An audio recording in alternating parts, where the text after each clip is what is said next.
Empezaremos visitando unha das zonas máis bonitas da Serra do Xurés, no límite entre Ourense e Portugal, chea de espectaculares rocas graníticas de diversos tamaños.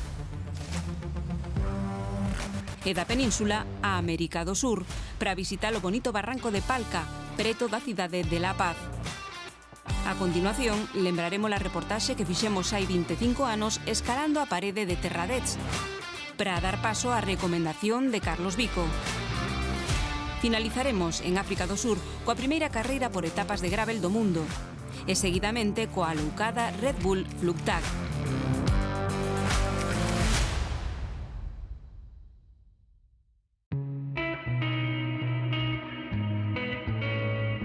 Os restos de circos glaciares situados a menor altitude de toda a Península Ibérica están no sur de Galicia.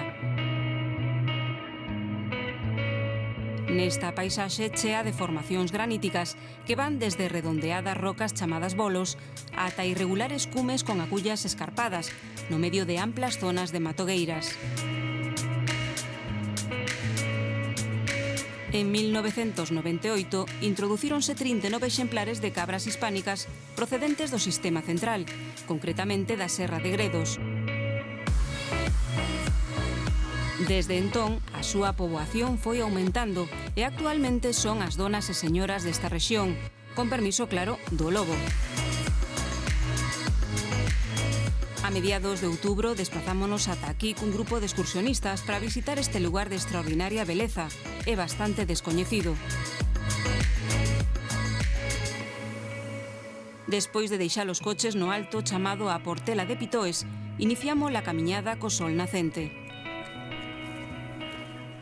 Estamos na Serra do Xurés, no sector de Pitoes das Llunias. Temos un territorio portugués.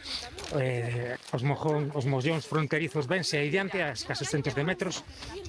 E o noso objetivo hoxe é a Fonte Fría, que é un das cumbres destacadas dentro dos Pitoes. Existe as Gralleiras, a Nevosa e a Fonte Fría como cumbres destacadas. Temos un día estupendo, sin vento, despexado, e vamos ter unhas vistazas.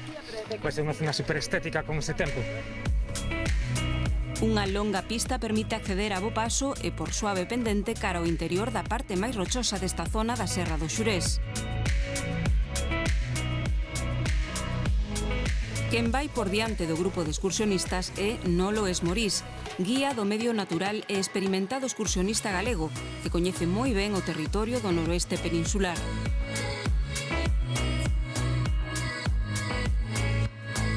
O resto de integrantes apuntáronse a percorrer este lugar que para a maioría é bastante descoñecido, a pesar de ser todos galegos.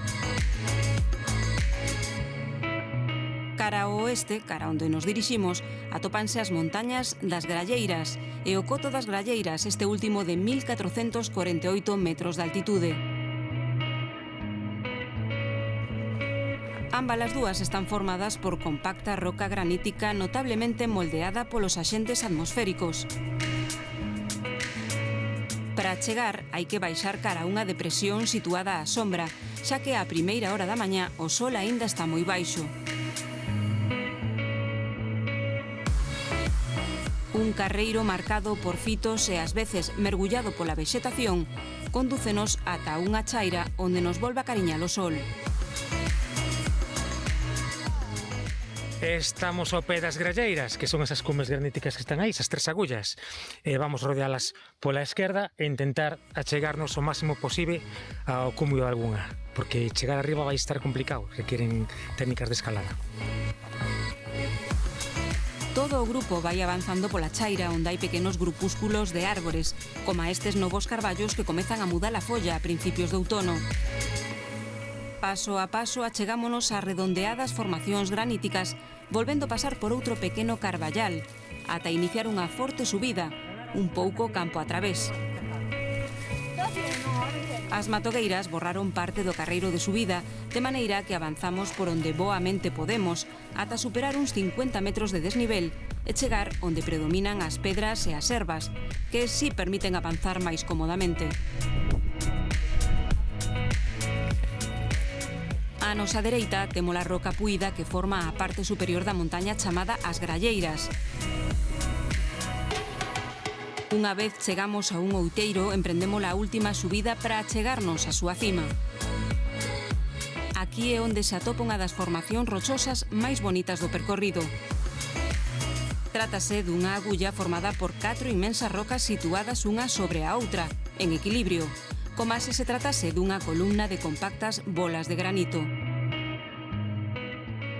Estamos en As Gralleiras, que es un subsector de la Serra do Xurés. Estas cumbres que están por aquí se llaman As Gralleiras, aquella que está más al oeste, Coto Gralleiras, Brazalite, y este amontonamiento de rocas tan curioso chámase a Pedra Vela, Pedra Bonita. Non, aquí non ven xente. Veñen algúns galegos das zonas de proximidade, da zona de Ourense, de Vigo, algunha xente portuguesa da zona de Braga, pero turismo exterior apenas hai. Noutros lados de España este non se coñece para nada.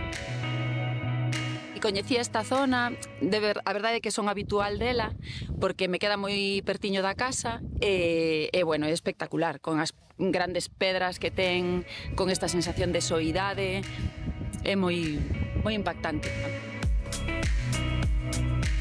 Mais arriba existen outras formacións e agullas. Para acceder, habería que gabear, e como non é o noso obxectivo, parámonos no punto máis alto e máis facilmente accesible a pé, para contemplar as rocas que nos rodean. Teñen de interesante cando parece que penden dun hilo e parece que un empuxón fai que caia para un lado ou para outro. E toda esta zona está chea de formacións dese tipo. É o que máis me gusta. Toda esta montaña, este tipo de montaña, é o que de toda a vida o que máis me gusta. 15 minutos para descansar e gozar das vistas antes de volver descender cara ao Outeiro e continuar o camiño. Rapidamente deixamos atrás a Pedra Vela, a esvelta agulla de grandes bloques, para remontar a pendente coroada por unha chea de rocas. Xustamente entre unhas moi grandes hai un estreito paso que permite atravesala, como se tratase dun corredor secreto, e continuar o itinerario por un amplo rechán. Xa hai un pouco que imos atopando estes pequenos monólitos de granito a cada certa distancia. Nun lado hai un E e no outro un P. Pois este é un fito para marcar a diferenciación de países. Temos Portugal a un lado e España a outro, que se colocaban para marcar esas fronteiras e que a día de hoxe se poden seguir vendo cada pouquiño, cada 150, 200 metros. Cara ao fondo, cara ao oeste, xa podemos ver a montaña máis alta da zona, tamén toda de compacta roca granítica. Para chegar, primeiro debemos cruzar unha longa e suave pendente de baixada para seguidamente dirixirnos cara á cima. Xa estamos na base da Fonte Fría, é o pico que é o obxectivo principal da excursión de hoxe. Vamos a rodeala polo lado esquerdo, e despois temos unha trepadiña de segundo grado, uns 50 metros, nada complicado. En riba hai unha imaxen da Virxen de, creo que é de Fátima, pero non sou seguro. E hai unhas vistazas enormes de toda a baixa liña. De que o pico se chama Fonte Fría, por moitas veces que ven aquí, nunca topei unha fonte, nin aparecen nos mapas, nin nada. Non sei, no seu tempo a houbo e agora xa non hai. Coa curiosidade de non saber se existe ou non a fonte que dá nome á cima, continuamos a ascensión rodeados de roca granítica ben puída pola erosión. Esta excursión gustoume moito porque, bueno, como casi todas, cando empezas a ascender, que empezas a ver un pouco toda a variedade da vegetación, todo é granito, no macizo galaico, evidentemente o que máis podemos esperar pero, sin embargo, ten unhas cualidades peculiares porque sí que hai unhas formacións de bolos, ten moita riqueza e moita variedade nas súas formacións. A medida que fomos avanzando, pudemos ver esa evolución e o granito sempre é bonito. Os últimos metros son os máis, digamos, difíciles da ascensión, xa que hai que gabear, collerse á roca coas mans para ir superando unha serie como de grandes banzos ata chegar ao máis alto. Faise ben, pero evidentemente aquí non te podes distraer e, por tanto, hai que pôr ben mans e pés. Nun airiño, todo o grupo alcanza o punto máis alto, onde hai un confortable relanzo para descansar e, sobre todo, para gozar das magníficas vistas que hai arredor.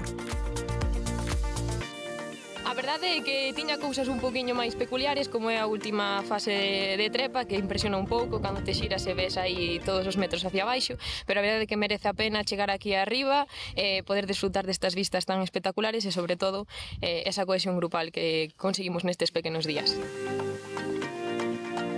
Xa estamos no cumio da Fonte Fría, 1457 metros, coronada por este hito, e por un azulexo de Nosa Señora de Fátima. Os portugueses son super forofos dos azulexos. Esta é a cumbre máis alta do sector, pero non son os cumios máis altos do Penedo da Xerés.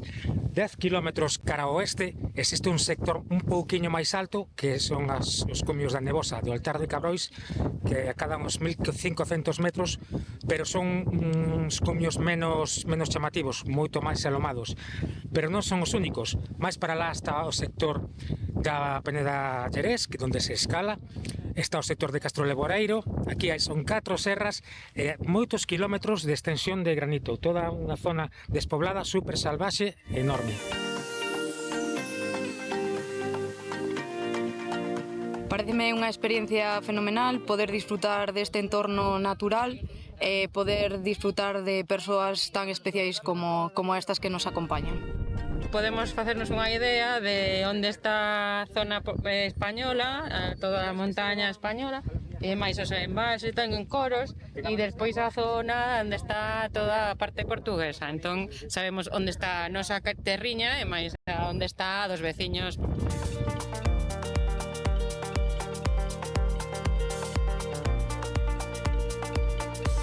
Se subindo hai que ter cuidado ou baixar aínda máis, sobre todo os primeiros metros, porque a pendente é considerable.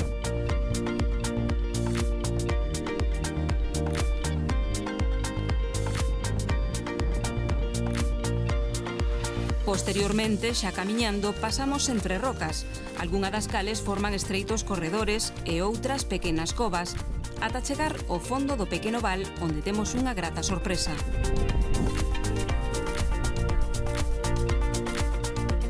Pois aquí apareceu a fonte. Tocámola, está fría, o pico está aí. Isto é un naciente. Pois válenos de Fonte Fría. E a ver que me leva a contraria.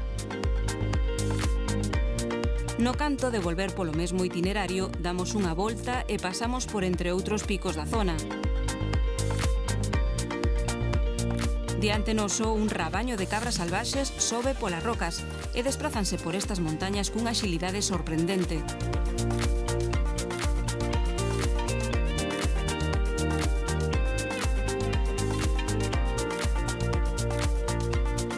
Baixando cara a outra vertente atopámonos 4 cabras solitarias cunhas notables cornamentas que acaban marchando ante a nosa presenza.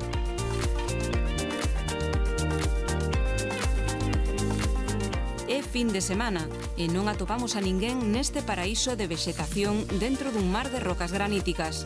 Un percorrido que forma parte das distintas propostas que leva a cabo a empresa Marmar Outdoor. Nos centramos moito agora en turismo activo, en actividades na natureza, actividades na montaña, con diversidade de grupos de todo tipo, ademais, dende un grupo moi diverso como temos hoxe, ata escolares, asociacións, colectivos, empresas, en escapar un pouco desa visión de que temos que facer o mesmo que quere facer todo o mundo. Pois vimos a un sitio no que podemos estar 5 horas camiñando sin atoparnos con ninguén, e creo que eso enriquece moito tamén este tipo de actividades. Despois de 5 horas e uns 12 kilómetros, finalizamos este percorrido polas Gralleiras, outro dos magníficos recunchos de montaña cos que conta o territorio galego, altamente recomendable de coñecer.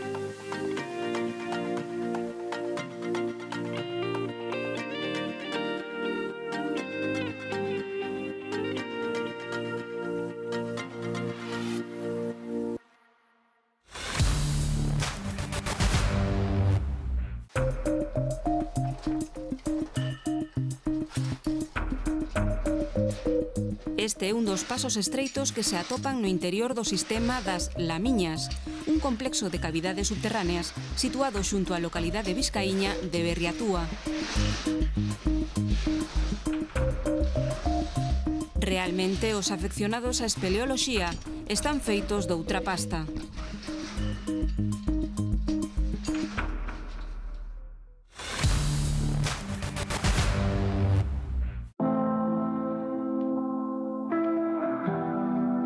Este é o Barranco de Palca, escavado sobre depósitos glaciares e fluvioglaciares do período cuaternario, situado sobre rocas sedimentarias máis antigas. O río que circula foi escavando o terreo ata formar agullas e paredes verticais duns 200 metros de altura, compostos de materiais arxilosos e conglomerados. Ao fondo está a montaña do Illimani, de 6.460 metros de altitude. Para visitar este lugar desplazámonos ao sur de La Paz, capital de Bolivia, mediante o transporte público por teleférico. Posteriormente, cun taxi chegamos á aldeiña de Uni, punto de partida para percorrer a pé o Barranco de Palca. Atopámonos a máis de 3.500 metros de altitude, no altiplano suramericano, onde gran parte do terreo é rochoso, por iso predominan os cactos. O mellor momento para coñecer este lugar é na época seca, é dicir, durante a primavera e o verán, xa que coas chuvias non se pode pasar polo río que circula dentro do barranco. De feito, a pista pola que baixamos desde a vila de Uni até o río está cortada na parte final, por culpa de escorregamentos. Así que a única forma de acceder é a pé. A canle do río é unha ampla superficie chea de cantos rodados de variadas cores, por onde podemos camiñar con relativa comodidade. A medida que nos achegamos á entrada do barranco, as paredes que nos rodean cada vez fanse máis e máis altas. A confluencia dun barranco lateral co principal formou unha estreita parede de máis de 100 metros de altura que forma a imaxe icónica do Barranco de Palca.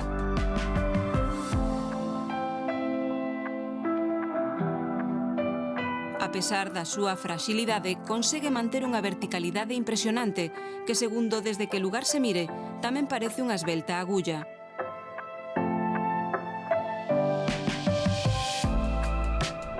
A esquerda, mirando augas arriba, hai unha agulla separada da parede que tamén resalta pola súa altura. En días de sol e calma, é un lugar ideal para contemplar a obra de arte que a natureza labrou ao longo de miles de anos. Pero se chove ou hai refachos de vento, este é un lugar perigoso pola constante caída de pedras, xa que todo o que nos rodea está en continua e rápida erosión. De feito, só hai que comprobar como na canle do río atopamos grandes pedras caídas ou ben transportadas pola forza do río e de todas as cores, desde vermellas formadas por area compactada ata granito, pasando por grandes rocas de tons grises e negros. Tamén hai grandes bloques de roca conglomerada procedente das paredes laterais, polo que mellor non pasar por este lugar cando hai mal tempo.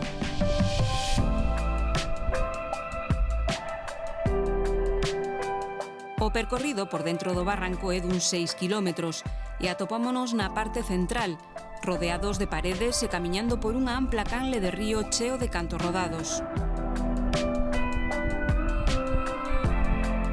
Uns centos de metros máis adiante, o barranco ábrese e aparece ao fondo a emblemática montaña do Illimani, coa súa cima recuberta por glaciares.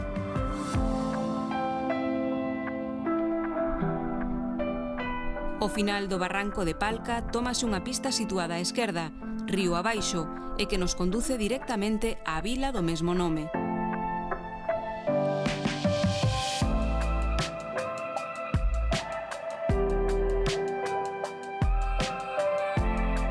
Todo iso é un percorrido de preto de 12 kilómetros a pé, por tanto, unhas 3 horas de camiñar, desde a zona de Uni ata a Palca, para ver unhas formacións xeolóxicas pouco visitadas polos turistas.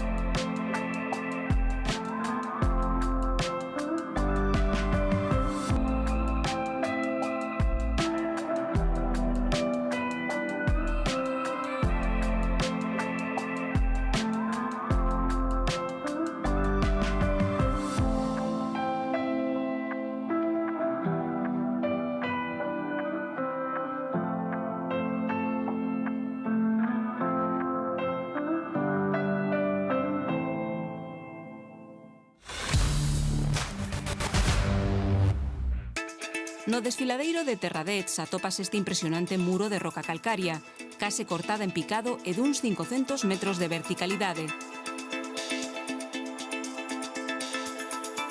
Con Manel Solís e Jordi Marmolejo, dous excelentes e veteranos escaladores do Centro Excursionista de Lleida, hai 25 anos escalamos a vía clásica chamada Cade, que pasa polo centro da parede.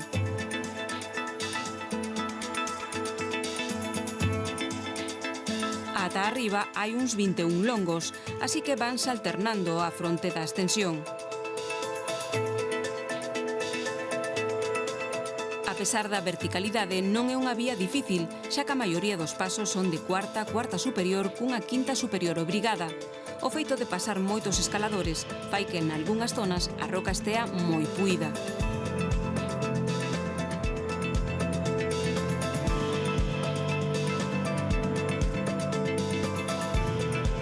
Unha vez realizado un terzo da parede, chégase ao lugar chamado O Dadito, onde se atopa un dos pasos máis difíciles da vía.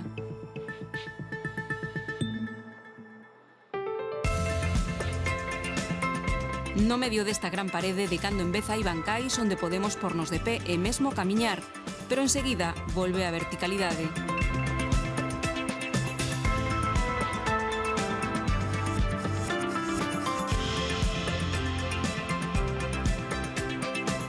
Paso a paso, o río Noguera queda cada vez máis por baixo dos nosos pés, mentres nos situamos baixo un gran teito. Aquí hai un bancal que permite cruzar parte da parede dun lado ao outro. De feito, moitos escaladores finalizan aquí a vía, pero nós continuamos ata o máis alto. Esta vía abriuse en 1963 e no seu tempo foi das máis difíciles de España. O tramo por enriba do Gran Teito, o que corresponden estas imaxes, é onde están os pasos máis verticais de todo o percorrido. Concretamente, transítase por unha zona da parede chamada o muro que deixa ben claro a verticalidade do lugar. A filmación de toda a vía fixo atrasar a ascensión ata pouco antes da posta de sol. De todos os xeitos, hai 25 anos que Jordi e Manel celebraron facela cima cunha aperta.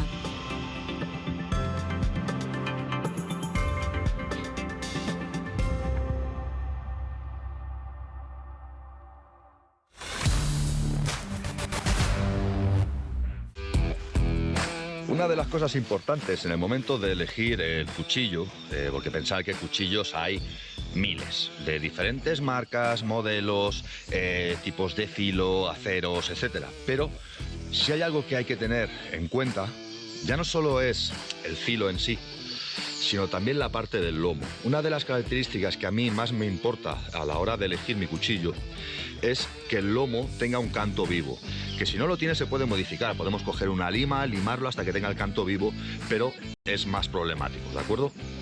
¿Qué diferencia hay de tener un canto vivo a no tenerlo? Pues, por ejemplo, si yo estoy con hipotermia, el hecho de trabajar en fino con los dedos es muy difícil porque no voy a tener fuerza en las manos. Entonces, el hecho de trabajar con piezas pequeñas es muy complicado. ¿Qué es la ventaja que tengo con un cuchillo? Que trabajo en grande. Puedo coger el cuchillo y trabajar con toda la mano, no solo con los dedos. Si tiene el canto romo, sacar chispas va a ser muy complicado y tendré que usar el filo desafilando mi cuchillo. Si en cambio, cuando elijo mi cuchillo, procuro que este tenga el lomo con canto vivo, trabajo mucho más grande y sacar las chispas es tremendamente más sencillo, ¿de acuerdo? Entonces, ya no solamente es la ergonomía, el tamaño, el filo, sino también que yo pueda utilizar mi cuchillo de las máximas formas posibles, sacarle el máximo partido a mi cuchillo.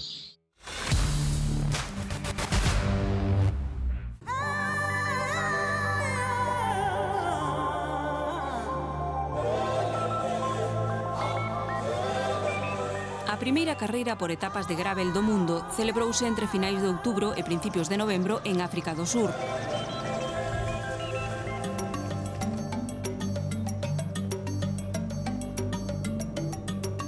É a Nedbank Gravel Burn, que que durante 7 días e 800 km de percorrido levou os participantes a través de bosques, desertos e montañas, coa fauna típica do sur do continente africano.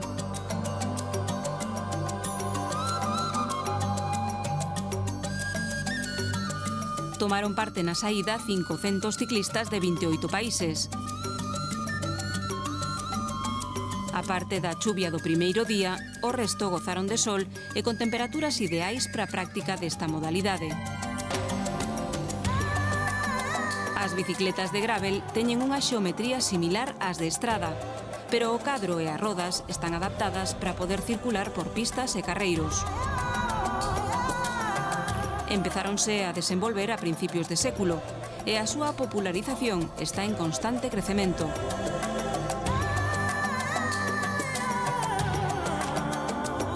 En canto á competición, o surafricano Matt Beers púxose líder na xeral desde a primeira etapa. Unha posición que perigou na quinta xornada, cando unha picada lle fixo perder tempo e por pouco o liderato. A sexta etapa tivo que suspenderse por fortes refachos de vento e na última, Beers confirmou que era o corredor máis en forma. En canto ás mozas, a francesa Axelle Dubos-Prévost dominou con man de ferro desde o principio e adxudicouse as 3 primeiras etapas.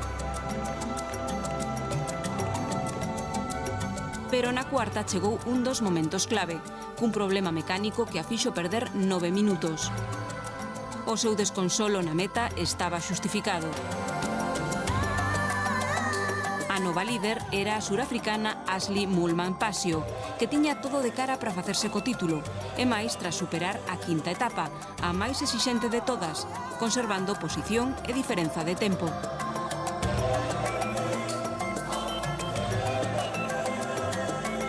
Pero na última xornada todo cambiou. Cunha Axelle Dubos-Prévost que foi a por todas, escapou xa de entrada, e unha Moolman-Pasio que perdeu 20 minutos por problemas mecánicos. O final, victoria épica para a corredora francesa, na primeira edición da Nedbank Gravel Barn.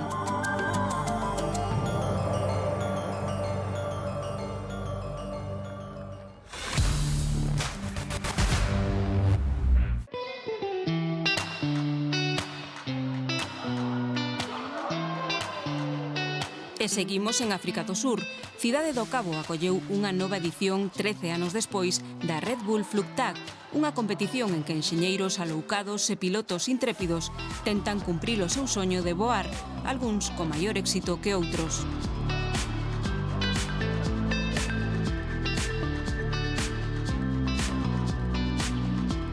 O encontro celebrouse no barrio de Vitoria e Alfred, nas frías augas do Atlántico Sur. Participaron 43 equipos que optaban os premios de mellor equipo, mellor construción e maior seguridade, aparte do voo máis longo, que foi pro equipo Thunderstruck, cunha distancia de 19 metros.